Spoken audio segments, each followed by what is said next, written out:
I bought this building last year for $575,000 and had permitted development rights to convert the existing building to 6 apartments.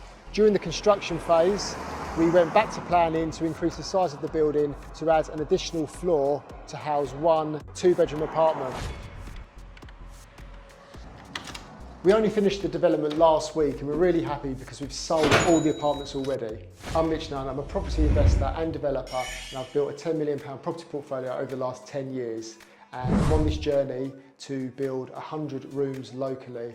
I'm going to take you around the development and make sure you watch all the way through because I'm going to talk about what each flat sold for, our build cost and what our NGDV was. So I can't tell you these flats because they're already sold, but this is flat 1 which is sold. It's actually one of the smaller flats which we thought we would struggle to sell being on the ground floor. It actually had the most interest and it sold first. It sold for £170,000. Flat 2 is one of the bigger flats. It's also got an outside terrace area, and we've also accepted an offer on this, which actually it completes today, and that was for $215,000.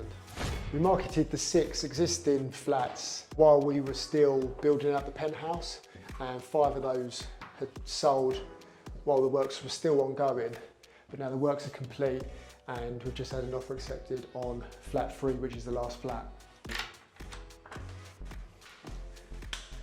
So this is flat 3. All of the flats are slightly configured differently, but they've all got the same specification and fit out. So as you can see, quite a nice size. We've fitted Howden's kitchens, compact laminate worktops. We like those because they're a bit more durable. This is probably one of the mid-range kitchens at Howden's. We also use vinyl laminate flooring, and also Howden's skirting arcs and also internal doors. One of the bedrooms. And this is the bathroom. It's a really nice size, this bathroom.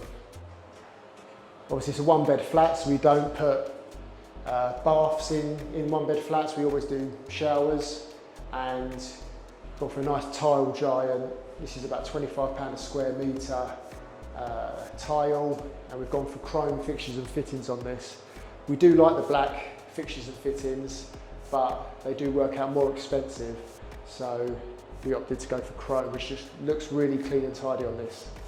So we sold flat 3 for $200,000, and we've also sold and completed on flat 4, and that was for $175,000.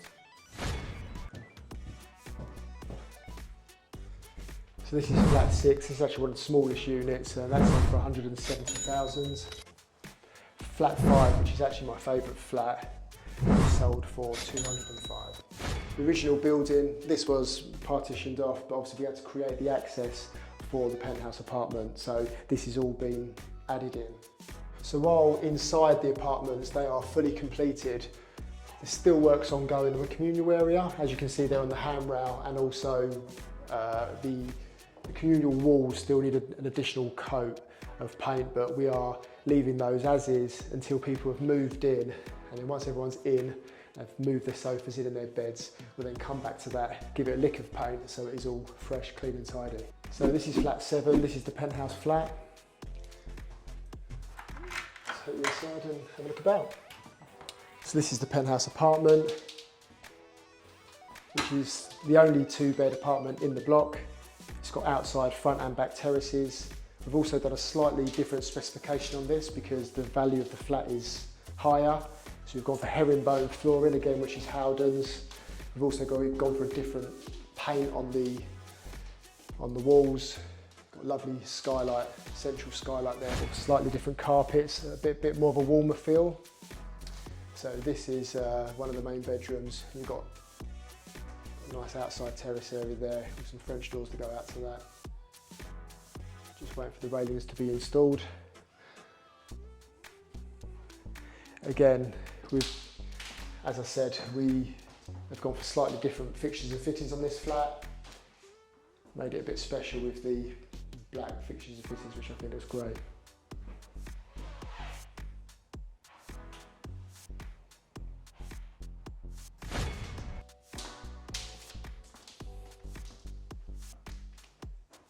This is obviously one of the en-suites as well.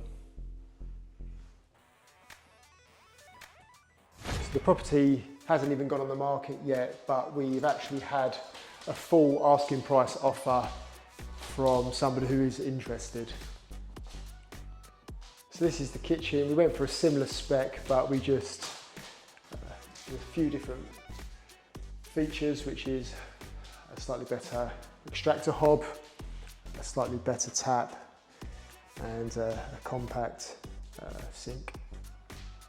So when we bought this building, obviously for 575,000, it was our expectation that we would spend 575,000 on the works and we would achieve a 1.5 million pound GDV. The works actually come to 550,000 and we only achieved a GDV of 1.425 million. So we believe the reason that we achieved a slightly less GDV was because the market conditions shifted as we were coming out the back end of the build, with interest rates rising.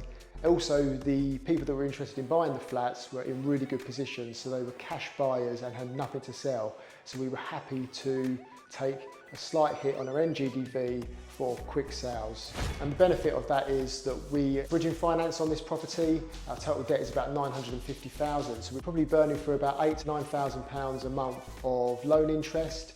So we could have potentially left them on the market to achieve slightly higher values, but it would have been offset by the interest we were paying on the bridging finance. So we were happy to take the offers that we had, cash buyers, nothing to sell, to ensure that we got the debt paid off and we could roll on to the next deal as soon as possible. If you found that interesting and you'd like to know more about the development, watch this video where I take 2 local investors around. But if you found the video enjoyable, please like and also subscribe and hit the bell notification.